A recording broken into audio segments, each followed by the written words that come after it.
All right, so we're going to be going over governance and regulations. So introduction, cybersecurity is a rapidly evolving landscape within the malicious actors relentlessly endeavors to exploit vulnerabilities in high sensitive systems, often with the intent to cause severe damage, disruption, and steal sensitive corporate data. To combat this evolving threat, a comprehensive approach to information security governance and regulations is necessary, such as an approach requires establishing robust security policies and guidelines. So governance is the oversight of your, I would say your leaders within your organization to ensure that there is they minimize risk and they're within the compliance. So provide some information here on that. Let's go here. Why is it important? Try to go to the flags here.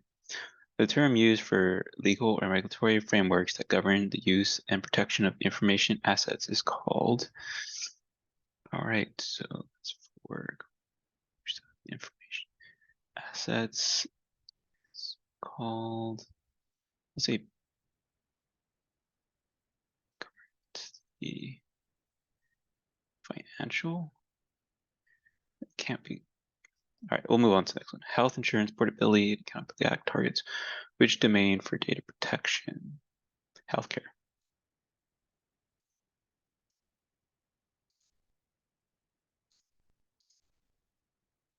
All right, in that first one,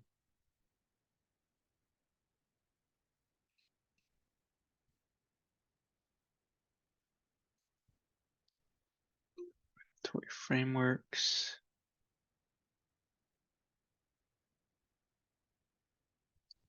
Let's say that might be compliance.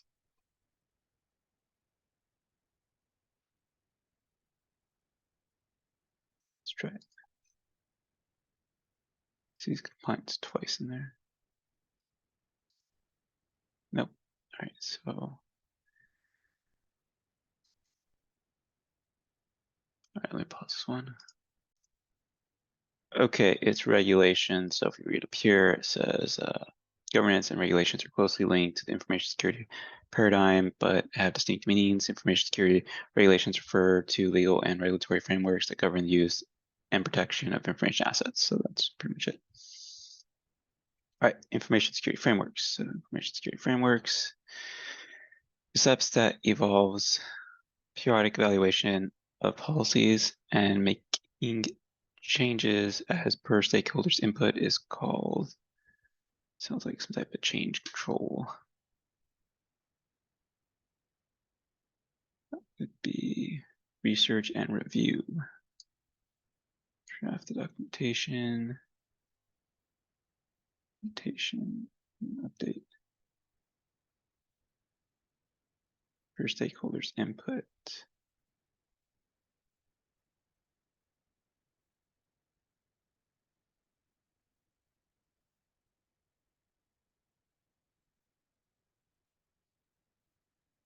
Here we go. Review and approve. Have documents reviewed by stakeholders, subject matter experts, and they give the final approval. Nope, that's not it. Review and update. Communicate.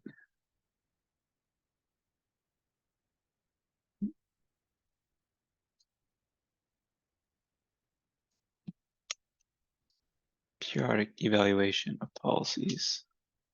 Oh, periodic evaluation. So periodic, here's right here. Periodic, you want to periodically review and update documents, right? So that's continuously like reevaluating these documents. A set of specific steps for undertaking a particular task or process is called, right? A set of specific steps for undertaking a particular task or process. Taking a specific task or process. Okay, let's see here.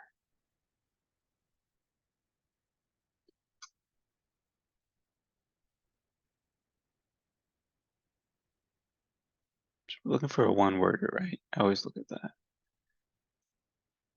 Here, achieving specific objectives, policies, feel like that'd be procedures, particular task or process. So procedures are more granular level, kind of like the procedures on how to install a video game, right? You install a setup wizard, you press next until you get it installed. And there's like little procedures, little steps to get you there, right? So that would be something very specific, right? Governance, risk, and compliance, GRC. All right, so what is the component in GRC's framework involved in identifying, assessing, and prioritizing risk to an organization? Assessing, prioritizing risk to an organization. All right.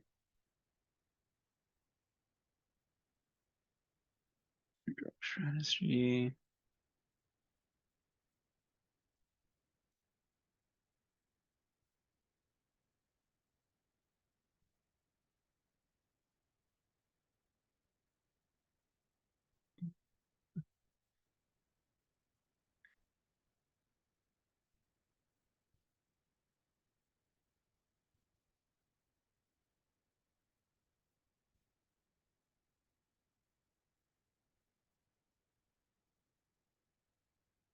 Identifying, assessing, identifying potential risks, possible outcomes.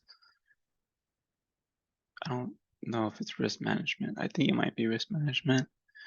But I'm gonna keep looking up here. I think it might be something else. All right, we'll give risk management a try.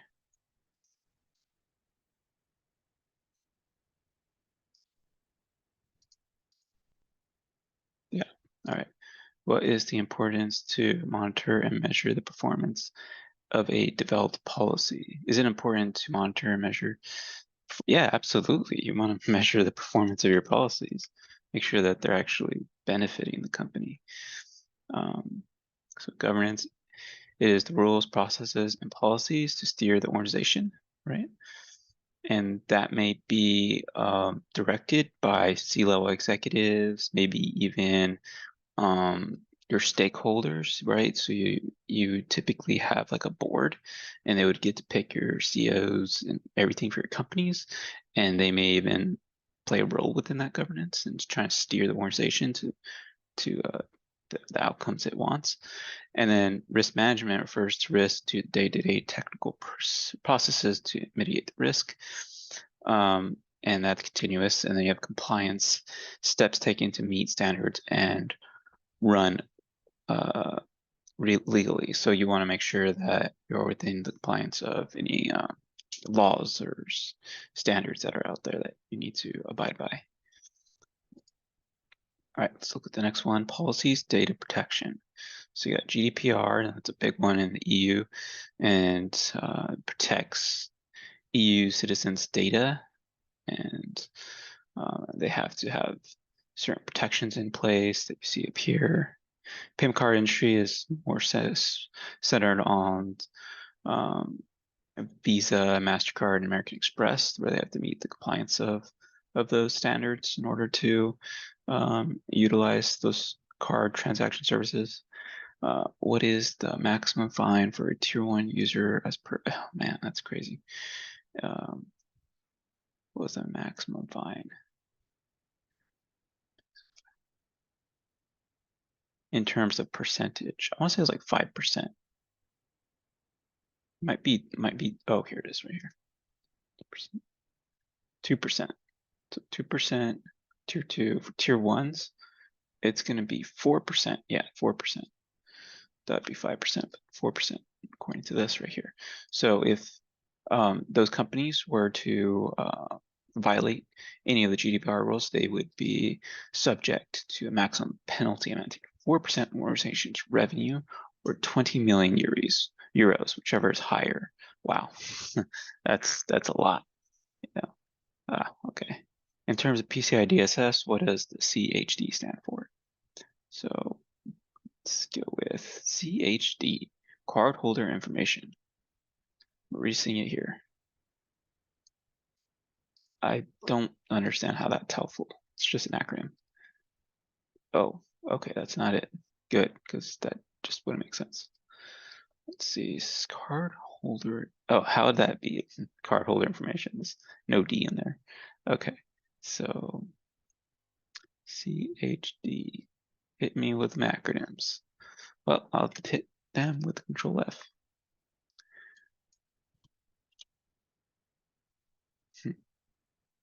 I think this requires that you that you Google it.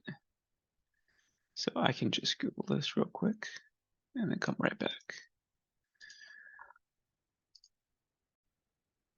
All right, cold card holder data. Basically the same thing, just with the D. All right, NIST special publications mainly centered on governments and that have to abide by FISMA's compliances and follow NIST. Although if you're not a company that's regulated by the government, you can still follow NIST best practices. They've got a lot of documentation on how to secure your networks and your programs and implement controls and all that. Per NIST 800-53, which is focused on security controls. Which category does the median protection lie? Does the media protection lie? Oh, what category does the media protection lie? Oh, okay. So that would be, let's see, media. Look here.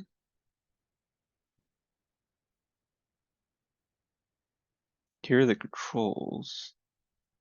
So media protection is under physical controls. So media protection, physical controls right there. So it'd be physical, I believe. Got it. Per NIST 800-53, which control category does the incident response lie? So if we go here, that's going to be under technical, should be under technical. Oh, no, it is. It's administrative. Makes sense. Administrative, so, that makes sense. So we'll go ahead and choose that. I don't know if it lets me, that's image.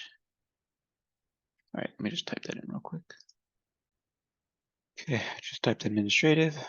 Which phase name of NIST 800-53 compliance best practice results in correlating identified assets and permissions? Okay, which phase name? Let's look at the phases. I think that might require some Googling.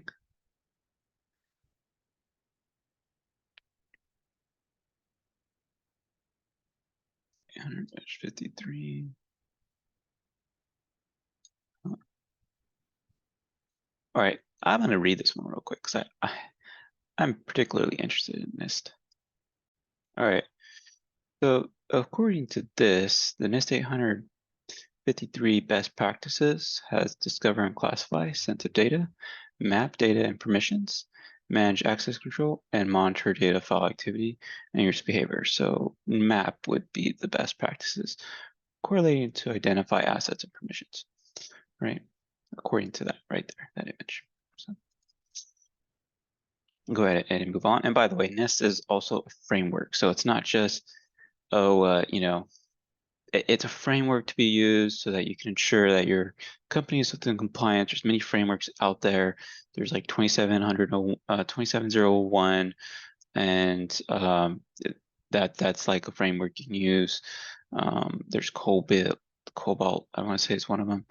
It just depends on your company and which one they want to abide by, so that they can say that they're 2701, they abide by 2701 framework, or they abide by NIST framework. Just letting your clients know, or maybe if you have a company, you're just making even for like insurance, letting them know that you abide by a certain framework looks good as a company. It looks like you're matured. It looks like you're secure to a certain extent because you're abiding by a framework, and there's been auditors to verify and validate that. So that's pretty much what that's for. All right, information security management and compliance. Let's move on. SOC reports. All right. It's very simply, you have your SOC. Oh, here it is. ISO 27001. This is another framework. And then you have your SOC reports, SOC type 2.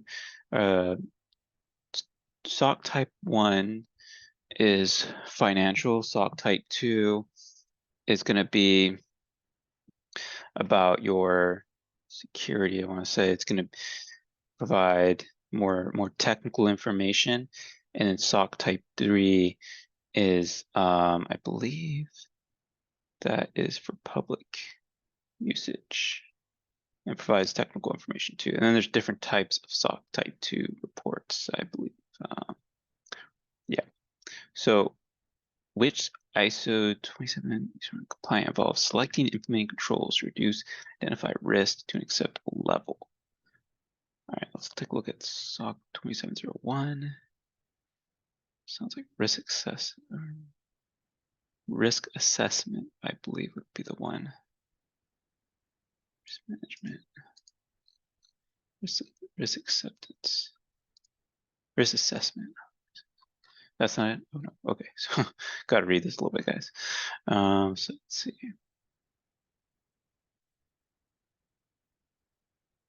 Here we go. Risk treatment involves selecting and implementing controls to reduce and identify risk to an acceptable level.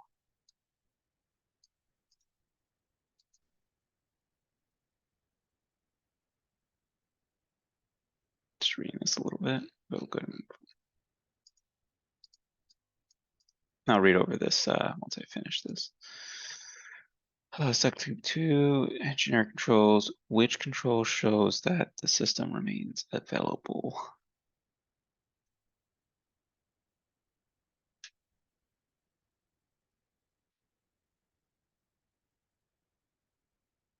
All right, so system remains available. Confidentiality. No. Availability. That's click 2 right there. According to that, I'll just put availability. And if this isn't it, then I'll have to read through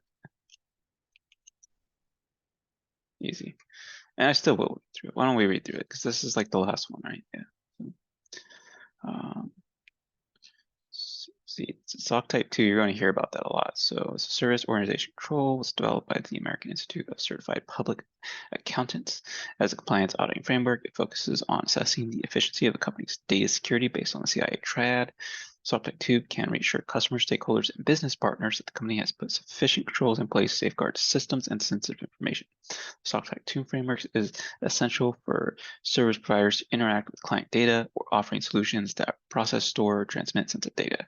It assesses businesses and demonstrating their dedication to upholding the strict privacy and security standards. Customers frequently ask for SOC type 2 reports or use them as a competitive advantage to guarantee clients that their information can be handled securely. And this is big in the cloud world, right? You have a cloud provider and you want to see their SOC type 2 reports to see, hey, how are they securing my data in the cloud, right?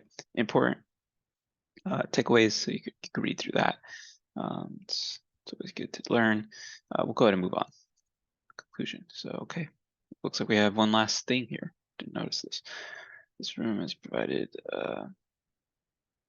comprehensive understanding of these frameworks, and we'll go ahead and move on here. Oh, I've got to know that you have your aim. Please select security controls missiles from the right side and aim it to the corresponding vulnerability bubbles. Would you like to take a guided tour to learn more about how to get started? Sure. What am I doing? Vulnerability bubbles. Each color in this group of bubbles represents a vulnerability. Please hover over the vulnerabilities to see the problem it describes. Okay. Man in the middle, data leakage, unregulated non-compliance, unpatched software, phishing emails. All right. It is a harpoon that releases a missile towards the bubble. You aim it to adjust its direction by moving the cursor in the play area. Okay. How do I do this? What? Okay, am I able to like, okay, release the missile. Oh, you just aim it at the bubbles? Is that how you do it? All right, I'm confused. I'm already confused. It's a harpoon that releases missile source bubbles. You aim it to adjust its direction by moving the cursor in the playground area. That's what I'm doing. Okay. All right, I'm assuming it's broken. It's broken. I don't know. It's not. Playground moves the cursor in the area to aim at the bubbles. Security controls. Please select a security control framework from this list. Time taker, you only got 2 minutes to complete each task. Each wrong attempt will decrease the timer by 10 seconds. During the game, you'll get 2 bonus questions to answer. Track progress here. Okay, so we can aim it. Okay, I see what you're doing. Aim it here. So then, okay, so then data leakage. That's gonna be, what options do we have? All right, let's not do that one. Man in the middle attack. So man in the middle attack. Okay, never mind. Let's not do that one either. Unpatched software, easy. Automatic patch management. Bam. Okay, so boom. Do I have to like? Oh my gosh, this is complicated. I'm confused. All right, so I select it, right, and then we have. And how do I launch it?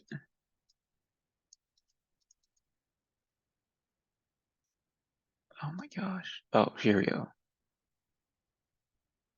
What the? Okay.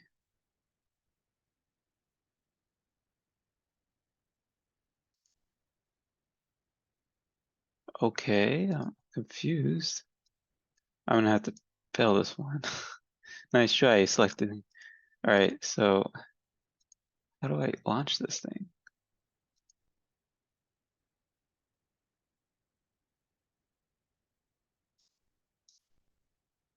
I'm gonna try this, I guess. All right, I'm gonna have to pause this. I'm confused. Okay, I finally figured out how to do it. I figured out how to do it. Let me go ahead and restart this. Skip guided tour. I get it now. All right, so this first one right here is phishing email. So user awareness would stop that, right? So we'll shoot it. And then next, which of the following is a valid NIST publication dealing with security and privacy for information systems and organizations? That's going to be NIST 800-53. All right, next we have unpatched software. So unpatched software is going to be combated with patch management, right? We'll shoot this here. All right, cool. Which of the following frameworks primarily assist in information security management and compliance?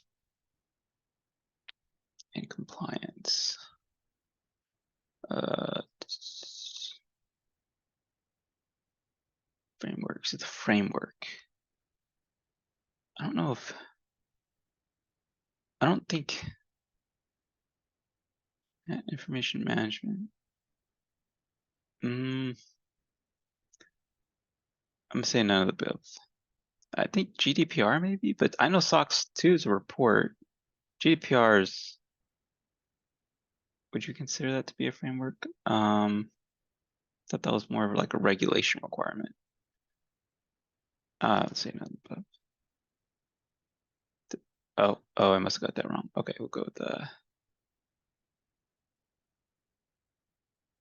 I guess we'll go with SOC 2 then. Makes sense. Okay, man in the middle. Man in the middle can be stopped with TLS SSL. So move over here. Via. All right, next we have data leakage. Oh no. All right, we're gonna have to do this quicker, guys. Skip tour. I'm ready. Let's go. User awareness. Fire away. Oh, should find NIST publications. Bam. Fire away. All right. Next, unpatched software. Patch management. Fire away. stock type 2. All right, next we have man in the middle. TLS. Yep. Boom. Fire away. All right, next we have data leakage. All right, fire away. All right, and we have SOC 2 reports. And I don't know what this is. Fire away. All right, we killed all the targets. Mission accomplished. Only took me like 10 minutes to understand how that works. All right, boom. Heck yeah. Confetti! All right, guys. Hope you enjoyed that video. This was a short one. All right. Have a good day. Danny out.